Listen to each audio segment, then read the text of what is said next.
பெண்கள் பாதுகாப்பு மிகப்பெரிய கேள்விக்குறியாக இருக்கிறது. வெளியில படிக்கிறதுக்கு அனுப்புறதுக்கு பயம், ஹாஸ்டலுக்கு அனுப்புறதுக்கு பயம், வேலைக்கு வெளியூருக்கு அனுப்புறதுக்கு பயம், வேலைக்கு போன பொண்ணு பத்திரமா பேருந்துல இருந்து வீட்டுக்கு வருவாங்களா, இப்படி எதற்கு எடுத்தாலும் பயம் பயம் பயம்தான்.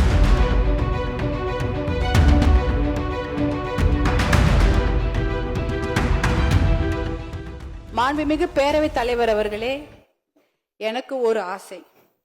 என்னுடைய பேர குழந்தைகள் வளர்ந்து வரும்பொழுது போதை இல்லாத, மது பழக்கம் இல்லாத தமிழகம் உருவாகி இருக்க வேண்டும். அது என்னோட ஆசை மட்டுமல்ல, தமிழ்நாட்டில் இருக்கக்கூடிய அத்தனை பெண்களுடைய ஆசையும் அதுதான். போதை பழக்கமும் மது பழக்கமும் நம் இளைஞர்களை சீரழித்து கொண்டிருக்கிறது. நம்ம குழந்தைங்க வளரும் போது எப்படி வருவாங்களோ, ஒழுக்கமாக இருப்பார்களா என்பதே இன்று சந்தேகத்திற்குரிய ஒரு நிலைமையில தான் நம்மளுடைய தமிழகம் தள்ளாடி கொண்டிருக்கிறது. இது என்னுடைய ஆசை மட்டுமில்ல, எல்லாருடைய தாய்மார்களுடைய ஆசையும் அதுதான். அதற்கு முதற்கட்டமாக நேற்று நம்முடைய மாண்புமிகு முதலமைச்சர் அவர்கள் 717 மதுக்கடைகளை மூடப்படுவதாக அறிவித்திருக்கிறார். அதை நாங்க மனமார்ந்து பாராட்டுகிறோம், வரவேற்கிறோம், அதற்கு நன்றிகளை தெரிவித்துக் கொள்கின்றோம். ஏன்னா நான் இந்த நேரத்தில் என் மீது அன்பு வைத்து பாசம் வைத்து என்னை இந்த சட்டப்பேரவைக்கு தேர்ந்தெடுத்த தர்மபுரி தொகுதி மக்களுக்கு என்னுடைய கோடானு கோடி நன்றிகளை இந்த நேரத்தில் தெரிவித்துக் கொள்கின்றேன். ஏனென்றால் தர்மபுரி மாவட்டத்தில் தான் மது பழக்கம் என்பது அதிகமாகவும் மது வணிகம் என்பது அதிகமாகவும் இருக்கிறது.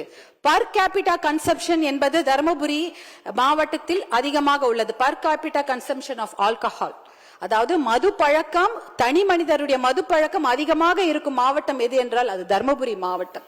அப்படிப்பட்ட அந்த நிலையில் முதற்கட்டமாக நீங்கள் 717 மதுக்கடைகளை மூட உத்தரவிட்டிருப்பது அது மிகப்பெரிய ஒரு விஷயம். அது பெண்கள் எல்லாரும் அனைவரும் வரவேற்கிறார்கள். என்னுடைய தர்மபுரி தொகுதியில பேருந்து நிலையத்துக்கு அருகில் ஒரு 3 டாஸ்மாக் கடைகளை நேற்று மூடி இருக்கிறார்கள். இதற்கு எங்களுடைய பாராட்டுதல்களை நாங்கள் கண்டிப்பாக தெரிவித்துக் கொள்கின்றோம். அதே போல ஒரு மதுக்கடையை மூடுனா அதற்கு பக்கத்துல ஒரு 4-5 சந்து கடைகளை திறந்து விடுகிறார்கள். அது தமிழகம் முழுக்க இருக்கிறது. தர்மபுரி மாவட்டத்துல அதை நாங்க கண்கூடாக பார்த்திருக்கின்றேன். நாங்கெல்லாம் வெறுத்து போயிருக்கிறோம். ஒரு கடையை மூடுனா பக்கத்துல 4 சந்து கடைகள் திறக்கப்படுகிறது. ஆகையால் நீங்கள் இதில் கண்காணிப்புடன் விழிப்புடன் இருக்க வேண்டும். ஏனென்றால் ஒரு கடையை மூடுனா அதை 4 கடைங்க திறக்கிறாங்க. அதை கண்டிப்பாக தடுத்து நிறுத்த வேண்டும். அப்படி இருந்தால்தான் நம்மளுடைய தமிழக இளைஞர்களை காப்பாற்ற முடியும். தமிழ் பெண்களையும் தமிழ் சமுதாயத்தையும் நாம் காப்பாற்ற வேண்டும். இதற்கு சஸ்டைன்ட் எஃபர்ட் தேவை, தொடர் முயற்சி தேவை. ஒரு கடையை மூடிட்டா மட்டும் பத்தாது.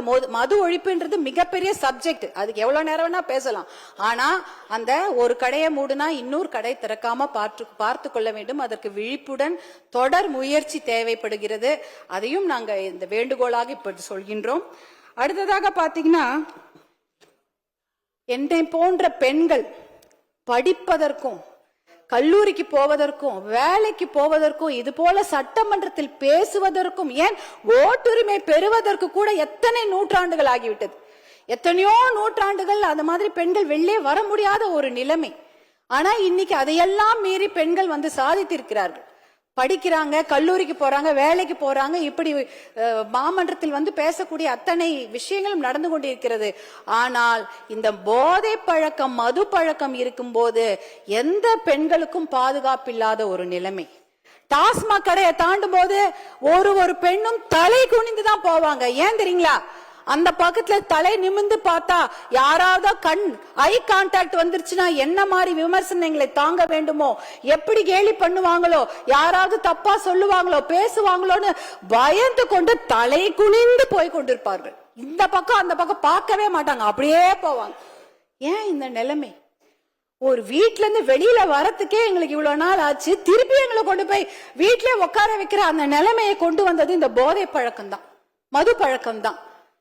இந்த கற்காலத்துக்கே எங்களை கூட்டிக் கொண்டு போய்விடுவார்களோ என்ற பயம். ஏனென்றால் இன்றைக்கு பெண்கள் பாதுகாப்பு மிகப்பெரிய கேள்விக்குறியாக இருக்கிறது.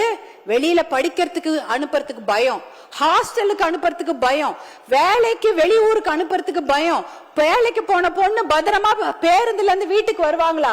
இல்ல தொடர்வண்டி நிலையத்துல ஏதாவது நடக்குமா? பத்திரமா இரவு வீடு வந்து சேருவார்களா?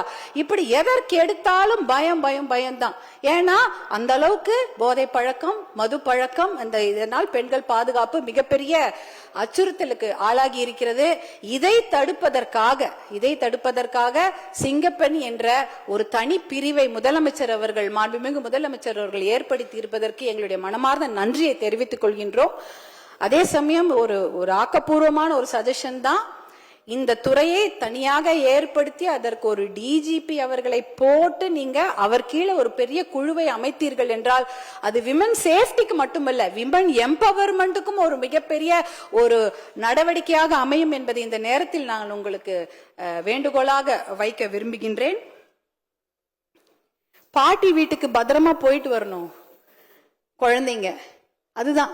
ஒரு பாட்டி வீட்டுக்கு போற குழந்தைய கூட இன்னைக்கு பாலியல் வன்கொடுமை, கூட்டு பாலியல் வன்கொடுமை போன்ற கொடுமைகள் நிகழ்ந்து கொண்டிருக்கிறது. அதை தடுத்து நிறுத்த வேண்டும். ஒரு பெண்ணா அதை தான் என்னால கேட்க முடியும். அந்த அளவுக்கு மனம் குமிறி போய் கிடக்கிறோம் நாங்கெல்லாம். அதே நேரத்தில் சமூக நீதிக்கு பாதிப்பு ஏற்படுத்தும் செயல்களையோ தமிழ்நாட்டு மக்களுக்கு எதிரான நடவடிக்கைகளையோ தமிழக அரசு மேற்கொண்டால் அதை பாட்டாளி மக்கள் கட்சி எதிர்க்கும்.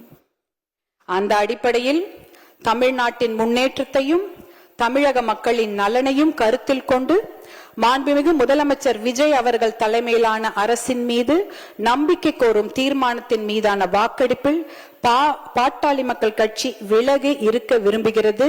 We are abstaining from voting. மிக்க நன்றி.